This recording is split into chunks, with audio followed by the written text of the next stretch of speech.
নাটকটার কথা আপনাকে বিশেষ করে বলতে হবে, সেটা তো হচ্ছে যে সাজানো বাগান। সাজানো বাগানটা কোথা থেকে এলো মাথায়? ছেলেবেলায় দেখা একটা স্মৃতি আমার মনে পড়ে, যে একটা পানের বরজ, যাদের পানের বিক্রি করে, সেই বুড়োকে আমরা জানতাম। সেই বুড়োর কথা আমি অনেক জায়গায় লিখেছি, মানে আমার বইতে বা আমার আত্মকথায়, ছোটোবেলার কথায় লিখেছি। একই রকম সেই বাগান থেকে, সে অনেক দূর থেকে একটা পানের বরজ দেখেছো, পানগুলো সব উপরে হয়, নিচে সব অন্ধকার, গভীর অন্ধকারে পাটকাঠি পড়তে থাকে। সে অনেক দূর থেকে এটা উত্তর দিত, বাঞ্ছাদা বল, তার নামও বাঞ্ছা, ওইখান থেকেই বাঞ্ছা নামটা নেওয়া। ওখান থেকে তো বাঞ্ছাদা বলে ডাকলে কে শুরু একটা গলা আসতো। কতক্ষণ বাদে হামাগুড়ি দিয়ে দিয়ে তার মধ্যে থেকে বেরোলেন। তা আমার এক ঠাকুমা, মানে বাবার এক পিসিমা, তিনি আমায় নিয়ে গিয়েছিলেন ওই বাড়িটা। ওরা পান টান খেতেন বলে ওই যেতেন, ও চিনতেন। বলে, বাঞ্ছাদা আজকে তোমার বাড়িতে নতুন খদ্দের এসছে, কেমন, তা কী খাওয়াবে তুমি? তো বলে, হ্যাঁ নতুন তো, কী খাওয়াবে তুমি বলেননি? বলে, তুমি ও কী দেবে ওকে? বলতে, পান তো খাবে না, তাহলে আমি একটা নতুন জিনিস দিই বলে, একটা বাতাবি লেবু উঠোনে গাছ ছিল, সেটা আমার ওই গল্পনা বলে একটা বই আছে, তার মধ্যে লেখা আছে যে ওইটা ওখান থেকে পেড়ে উনি বাঞ্ছাটা এসে, বাঞ্ছারাম এসে আমার কাছে দিয়ে গেল যে আবার এসো। কিন্তু এইবার আমি আপনাকে গল্পনা নিয়ে জিজ্ঞেস করি, মানে এই গল্পনাটা সত্যি সত্যি, গল্পনার নামটা দিলেন কেন? কল্পনার নামটা আমার মাথায় এসে গেল, যে ঠিক কল্পনা যদি হয়, জল্পনা যদি হয়, তাহলে গল্পনা হতে কোনো বাধা নেই। এক মানে তিনটে শব্দে নামটা আমার খুব প্রিয় নাম। কিন্তু এটাও ঠিক যে এটা ঠিক গল্প না, মানে এগুলো খানিকটা স্মৃতিকথা, হ্যাঁ, তার মধ্যে সেটা আবার একটু গল্পের আমেজে লেখা। আচ্ছা, আপনি কখনো অন্যের লেখা নাটকে অভিনয় করেছেন? ছোটবেলায় তো করেছি। ছোটবেলায় করেছেন, বড় হওয়ার পর মানে নিজে নাটককার হিসেবে না, তারপরে আর করিনি। তারপরে আর করা হয়নি না। কিন্তু আপনি অন্যের লেখা সংলাপ তো ফিল্মে বলেছেন, হ্যাঁ, সিরিয়াল খুব করেননি বোধহয়? সিরিয়াল করেছি, কিছু করেছি, অল্প স্বল্প করেছেন। হ্যাঁ, আদর্শ হিন্দু হোটেল তো দীর্ঘকাল ধরে হয়েছিল, সেটা ঠিকই। আপনার নাটক কিন্তু পেশাদার থিয়েটারে হয়েছে। হ্যাঁ, আমি নিজে করেছেন, দম্পতি করেছেন, দম্পতি আমি দেখেছি আর কি। কিন্তু তার বদলে ধর জহর রায় করেছেন, আর জহর রায় তো মানে নানান কারণে খুবই আর কি, কি বলবো, যে বিশ্বাসযোগ্য নয়, মোটেই বিশ্বাসযোগ্য। আমি এটার বলতে পারছিলাম না, কখন কি বলবেন সেটা তার ঠিক ছিল না। একদিন তুমি শুনলে অবাক হয়ে যাবে, সেই কথাটা আমি বলি।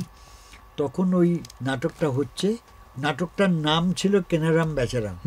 আমি বাইরে চলে গিয়েছিলাম, উনি নাম দিয়েছিলেন বাবা বদল। আচ্ছা, চলছে। আমি নাটকটা দেখতে গেছি। আমি দেখতে গিয়ে দেখি যে চরিত্র যেখানে থাকার কথা নয়, সেই চরিত্র সে অন্যরও একটা ক্যারেক্টার করছে। তাকে নিয়ে জহররা নানা রকম অঙ্গভঙ্গিতে করে যাচ্ছে।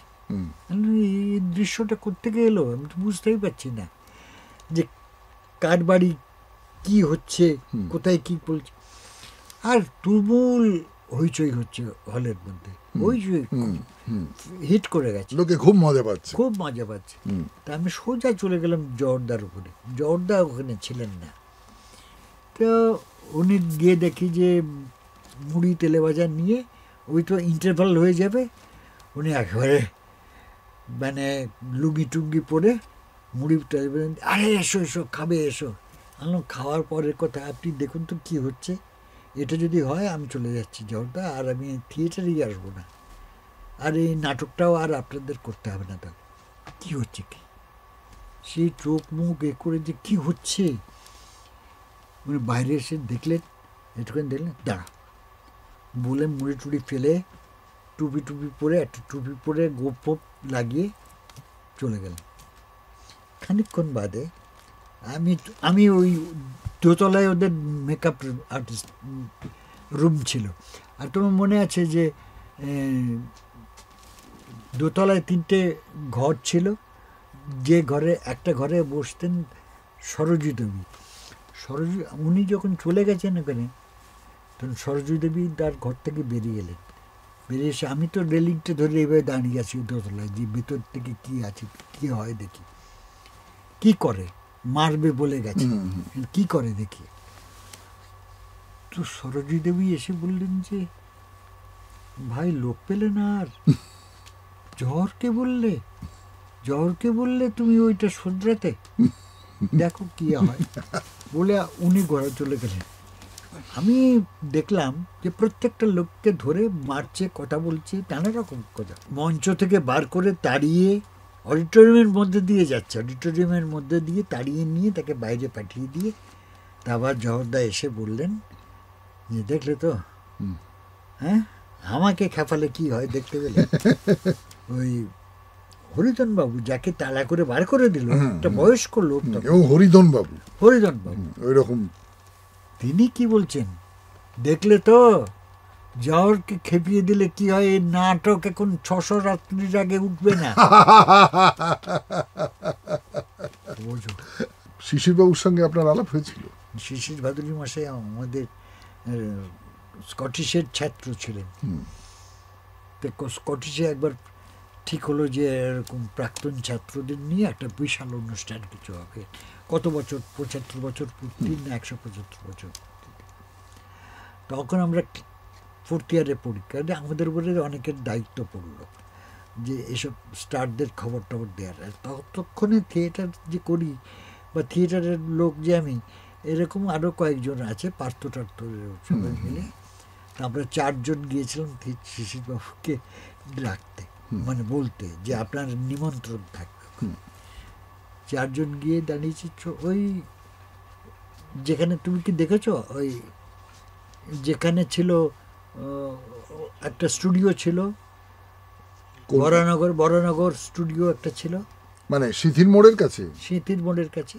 হ্যাঁ, সে বাড়িটা তো এখন আছে, যে তার সামনে একটা স্মারক টারক হয়েছে। আচ্ছা, তার উল্টো দিকে যে ঘাসের জমি, তার মধ্যে ছোট একটা বাড়ি ছিল, দোতলা। সেই ছোট্ট বাড়িটা, সেই দোতলায় থাকতেন শিশিরবাবু। তা আমরা গেছি, 4 জন গিয়ে কলা মিলেছি। তাই আমি ভাবলাম যে আজকে দেখা হবে, প্রণামটা করবো, কেমন আর কোন দেখবো কি দেখবো না। আমি দেখেছি, মঞ্চে দেখেছি, কিন্তু এখানে দেখিনি। তারপর নেড়েছি, তা একজন ভদ্রলোক এসে খুললেন, খালি গা, কোমরের লুঙ্গি আছে। দুপুরবেলা তখন গেছি আমরা। তা আমি তো ঝাঁপিয়ে পড়ে তার পায়ের ধুলো দিয়েছি। তখন আমার পিঠে এরকম করে বলছে, দাদা ওপরে। তিনি উপরে দোতলায় আছেন, অসুস্থ, কোথাও যেতে পারবে না। আমাদের এই কোথাও আমাদের বলতেই দিলেন না, কোথাও যেতে পারবে না, ডাক্তারের নিষেধ। নাটক লেখার একটা কর্মশালা মনোজ মিত্র সেইটা পুরো আয়োজনটা করতেন, পশ্চিমবঙ্গ নাট্য একাডেমি থেকে সেইটা করা হতো। তা আমি সেই কর্মশালায় ছিলাম না, আমি পরে 1-2 কর্মশালায় থেকেছি, কিন্তু সেই সময়টা সাগর দ্বীপের কাছে সেই কর্মশালাটা হচ্ছে, একদম প্রচুর কুয়াশার মধ্যে। যেটা নিয়ম ছিল, সকালবেলা ঘুম থেকে উঠেই সবাই একটা জায়গায় জমায়েত হবে, সেখানে একটা নাটক পড়া হবে, এবং সেই নাটকটা পড়ে কার কি অনুভূতি হলো সেইটা সে বলবে, ব্যাখ্যা বিশ্লেষণ নয়, অনুভূতি কি হলো সেইটা সে বলবে। তো সাগরে পড়া হয়েছে ডাকঘর নাটকটা, বাকিটা মনোজদা বলুন। তো ডাকঘরটা পড়ার পরে তখন বলা হয়েছিল যে কেউ কিচ্ছু ভাববে না, তোমার মাথায় যা থাকবে সেই অনুযায়ী প্রশ্নটা করবে।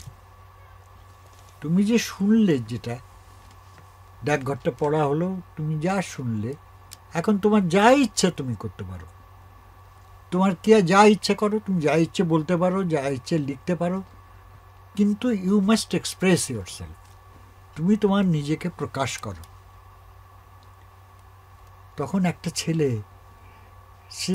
সেই ছেলেটা যে খুব একটা লেখাপড়া জানতো টানতো এরকম নয়, সেটা দক্ষিণবঙ্গের কোনো একটা অঞ্চলের ছেলে। সে হঠাৎ গাইলো ওই গানটা, তুমি জানো? বলো। ভালোবেসে মিটলো না স্বাদ, পুরানো নয় জীবনে, জীবন এত ছোট কেনে, তারাশঙ্করের ওই গানটা গাইলো, চোখ বন্ধ করে গাইলো, চোখ দিয়ে জল পড়ছে। দলে আপনার শেখাবার পদ্ধতিটা কিরকম? আমি ঠিক জানি না, আমি খুব একটা সচেতনভাবে কিছু শিখেছি বলে জানি না, কিন্তু একটা জিনিস আমার সবসময় মনে হয়, ছেলেবেলার একটা কথা আমি বলি, এই জায়গাটাই বলি এরকম, যে আমাদের দেশ খুলনা জেলা, সেই দেশে খুব মাছ, শাক, ধান, চাল এসব হতো খুব। তা আমি একদিন থিয়েটার দেখছি ছোটবেলায়, জীবনে প্রথম থিয়েটার দেখছি, বড়রা করছে। আমাদের ঠাকুর দালানের সামনে একটা মাঠ ছিল, সেই মাঠে ওরা করছে। কি বলবো, ওই শরৎচন্দ্রের ওই কাশীনাথ, আচ্ছা, মাছওয়ালা আছে দুটো, মনে আছে? দুটো মাছওয়ালা তারা, এখন তারা ঢুকেছে গান গাইতে গাইতে, আমার কার্তিক গণেশ থাকেন জলেতে, মনে আছে ওই গানটা? তখন ওদের ওখান থেকে দুটো মাছ লাফ দিয়ে পড়েছে মঞ্চের উপর, আর কি হল্লা। আর তুমি জানো খুলনা জেলা এমন একটা জেলা, যে জেলাটায় মানে যে কোনো জল থাকলেই তার মধ্যে মাছ থাকে এরকম মনে করে। মানে রাস্তার ধারের এরকম ডোবায় যদি জল জমে, তাহলে তক্ষুনি বড়শি ফেললে মাছ উঠবে। মানে এতই মাছ, শাক, ধানের একটা জেলা। কেমন তুই ওখানকার মানুষ, তারা কেন লাফিয়ে আসে মঞ্চের কাছে? কি দেখতে আসে তারা? এইটুকু দুটো মাছ নিয়ে তারা এসছে, ওখান থেকে অভিনয় করতে এসছে। তাদের মাছ দেখবার জন্যে লোক এসে এরকম করে ভিড়ে, মানে স্টেজের উপরে ওঠে এরকম।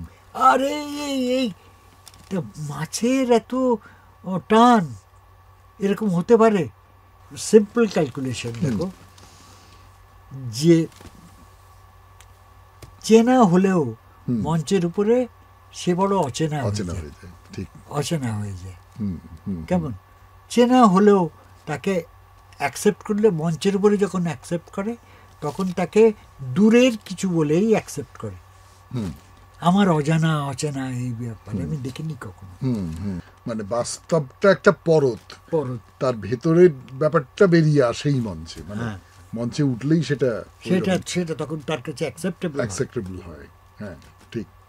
ধরুন আপনারা যখন থিয়েটারটা শুরু করেছিলেন, কোনো গন্ডগোল হয়নি না? তখন কোনো গন্ডগোল না, কিন্তু তখন আপনি একটা দলে অভিনয় করেন, একটা এখন যেরকম সমস্তটা ভেঙে গেছে, একজন লোক 5টা দলে অভিনয় করছে, এই যে থিয়েটারের সঙ্গে তার গোষ্ঠীর সম্পর্কের যে রসায়নটা, সেইটা তো পাল্টে গেছে নিশ্চয়ই। সেইটা আপনি কি চোখে দেখেন? আপনার দলে আমি যতদূর পর্যন্ত জানি বাইরে থেকে খুব লোকটোক নেওয়া হয় না, মানে ওই রকম হয় না। আপনি কি চোখে দেখেন? আমি ওটা ভালো চোখে দেখি না, ওটা কেউ যেন করতে আসে। কেমন আমি যতক্ষণ ওই পুরনো একটা ভাবনা আছে যে নিজে কতখানি আমি ইনভলভড হলুম, বা আমার চারপাশের অন্যরা কতখানি ইনভলভড হলো, বাইরের একটা লোক হঠাৎ এসে সেই ইনভলভমেন্টটা পাবে কি না, হ্যাঁ, কখনো হয় না। সেই ইনভলভমেন্টটা তার হবে কি না আমার সন্দেহ আছে, হয় না। এবং ফুল ফ্লেজেড সে তার গোটা মনটা দিয়ে অভিনয়টা করছে কিনা, করতে পারছে কিনা, এটাও তো দরকার দেখার। একটা দাবি আছে না, অনেকদিন ধরেই এই দাবিটা আছে, সেটা হচ্ছে যে থিয়েটার যারা করে তাদের পেশাদার হতে হবে। আপনার কি মনে হয় থিয়েটারের পক্ষে পেশাদার হওয়া সম্ভব আমাদের দেশে? সম্ভাবনা নিয়ে আমি কিছু বলতে পারবো না। পেশাদার কমার্শিয়াল থিয়েটারে ওরা তো সব পেশাদারই ছিলেন, টাকা পয়সা নিয়েছেন, তার মধ্যে সবাই যে তাতে তাদের মান হানি ঘটেছে এমন নয়, নেওয়ার পরেও তারা ভালো অভিনয় করেছেন, ওই যে শ্যামলী বলে নাটকটা, উত্তম কুমার একটা জায়গায় জল খেতেন এরকম করে, এইটা তো গ্লাসটা এইভাবে বুকে দিয়ে, ওই মেয়েটা দাঁড়িয়ে আছে ওখানটায়, বোবা মেয়েটা।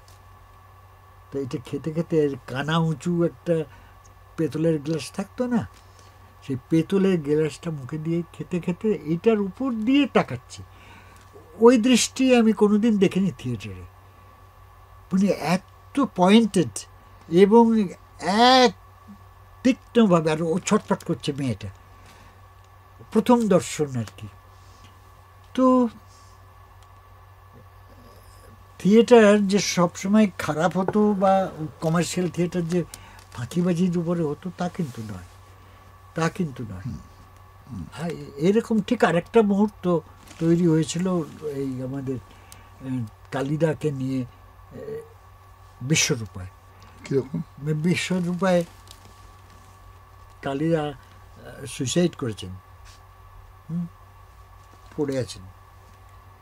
দৃশ্যটা ছিল মেয়েটি এসে, অন্ধ মেয়ে, সে কালিদার গায়ে শুধু পা লাগছে না, আর এখান দিয়ে যাচ্ছে ওখান দিয়ে যাচ্ছে, বাবাকে খুঁজছে। সেই জায়গাটা আমি ভুলতে পারবো না, কেউই ভুলতে পারবে না। এই সামগ্রিকভাবে আমাদের থিয়েটার কি পেশাদার হওয়া সম্ভব, আপনার কি মনে হয়? না, আমাদের তো থিয়েটার তো পেশাদার ছিল। হ্যাঁ, পেশাদারিত্ব যে আমাদের থিয়েটারে চলবে, চলতে পারে, সেটা তো প্রমাণিত সত্য। এবং তখন লোক কিছু কম হতো না, বিপুল লোক হতো। ট্রেন ঝাঁপিয়ে আসতো সব শনি রবিবারে। ওই আমরা রংমনা কি রংমহল কি ওসব জায়গায় শুয়ে থাকতে দেখেছি বাইরে, যে সকালবেলা এসছে ট্রেনে করে, থিয়েটার দেখবে চলে যাবে, দুপুরবেলা এসে খেয়ে দিয়ে ঘুমোচ্ছে ওখানে। তা থিয়েটার তো চলেছে তখন, এবং থিয়েটার বেশ, আমার যেটা মনে হয় যে আমাদের থিয়েটারের অনেকখানি হানি ঘটেছে এই কমার্শিয়াল থিয়েটার উঠে যেতে, অনেকখানি। কিছু থিয়েটারের এখন দেখুন, এই গ্রুপগুলো যদি তার ট্যাঁকে টান পড়তো, যদি অর্থোপার্জনটাও একটা ইচ্ছার মধ্যে থাকতো, তাহলে থিয়েটারটা আর একটু ভালো হতো। এটা ঠিক কথা। যখন কোনো কিছুই আমার নেই, তখন আমি কি থিয়েটার করছি, কতখানি সময় দিচ্ছি তার পেছনে, কটা ডায়লগ আমি ঠিক বলতে পারছি না, হাঁটা চলা কি করছি না করছি, এই সমস্তটাই খুব বিফল হয়ে যায় যখন কোনো বাঁধন না থাকে। হ্যাঁ, মানে আমার কোনো দায় নেই, দায় নেই। এই দায়হীন থিয়েটার কি হবে, চলবে?